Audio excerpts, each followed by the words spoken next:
America. निधि का nature बचपन से ही शर्मिला था। वो ना ज्यादा लोगों से बात करना पसंद करती और ना ही ज्यादा मिलना जुलना। निधि, ये पैसे ले जरा और बाजार से चीनी तो ले आ। नहीं माँ, मैं नहीं जाऊंगी, मुझे शर्म आती है, आप ही चले जाओ ना। अरे पता नहीं क्या करेगी ये लड़की, जीवन में कभी कुछ किया ही नहीं सिवाय पढ़ाई और घर के कामों के। इसकी शादी भी आसपास ही कहीं करवा दो, दूर जाकर इसका गुजारा कैसे होगा। निधि सुनती सबकी, समझती भी, लेकिन चुप करके रह जाती।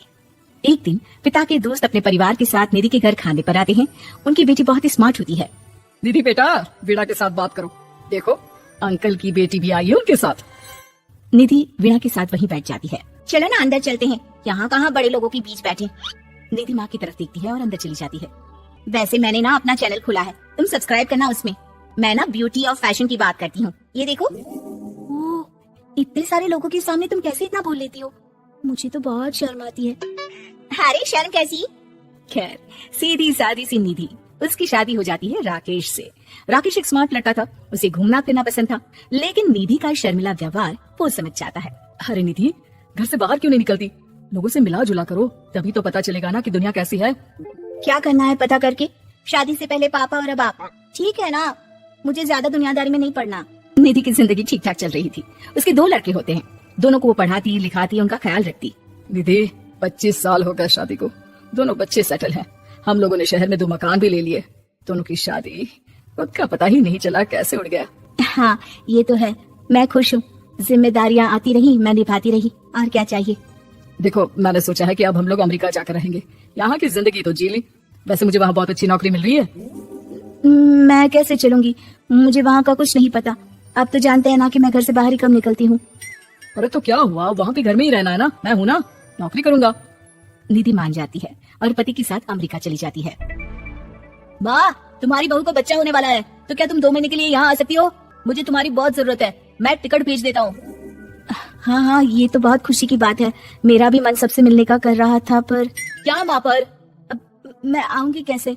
पापा से बात करती हूँ। देखो माँ, प्लीज बहाना मत बनाना, तुम जानती हो ना इस वक्त में मैं किसी पर भरोसा नहीं कर सकता हूँ।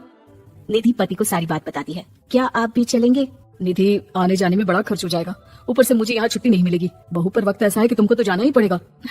मैं अकेले दुकान तक तो नहीं जा पाती, इतनी दूर भारत कैसे जाऊंगी, मुझसे नहीं होगा।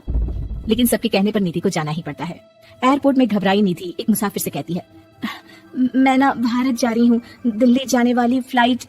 सब मिलकर निधि की मदद करते हैं और फाइनली निधि भारत पहुंच जाती है, जहाँ बेटा उन्हें घर ले आता है। वाह माँ जी, यहाँ तो मैं भोपाल तक नहीं जा पाती, आप अमेरिका से आ गई।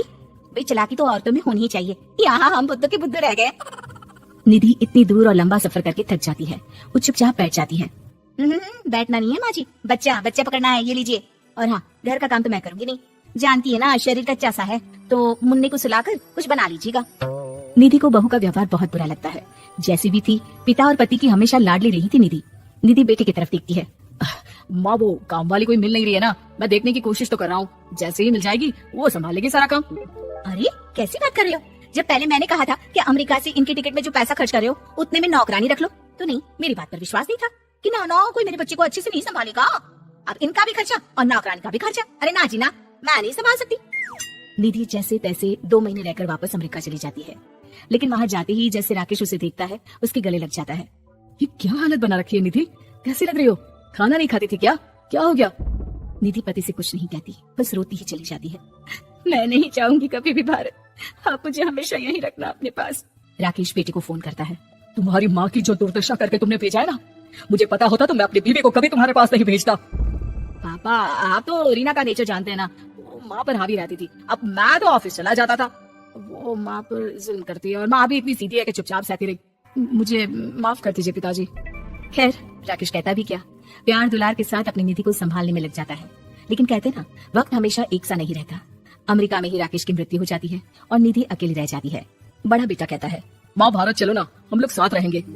निधि को जैसे ही वो सब सीन्स याद आते हैं, वो परेशान हो जाती है। समझ में नहीं आता कि पति के बिना अब जीवन कैसे चलाएगी। मैंने सारा जीवन घर का काम किया, घर देखा और जिंदगी चलाई, लेकिन जिस घर में रही सबने प्यार दिया, मैं वहां नहीं जाना चाहती। तभी राकेश जिस कंपनी में काम करता था, उसका मालिक निधि के घर आता है। वो भी भारतीय ही होता है। दीदी, राकेश ने आपके बारे में बताया था, जब से आप भारत से लौटी थी उसे आपकी बहुत चिंता रहती थी, इसलिए उसने मुझसे कहा था कि कभी अगर वो ना रहे तो मैं आपको ये पैसे दे दूं। और हाँ, हम लोगों की कंपनी में आपके लिए नौकरी भी है। निधि पति के पैसे देखकर मन में तसल्ली करती है और नौकरी के लिए हाँ कर देती है। अरे पागल है क्या माँ, कैसे नौकरी करोगी? ये अमेरिका है, दिल्ली नहीं। वहाँ तो तुम घर से निकल भी नहीं पाती थी, यहाँ कैसे? मेरे पति, मेरे पिता मुझे खुश देखना चाहते थे। वो लोग जब तक थे मुझे किसी चीज के लिए ना फोर्स किया, ना कभी कमी होने दी। पर अब मुझे जीवन जीने के लिए घर से निकलना ही होगा। बेटा, तुम तो अगली फ्लाइट से भारत लौट जाओ, मैं यहीं खुश हूँ।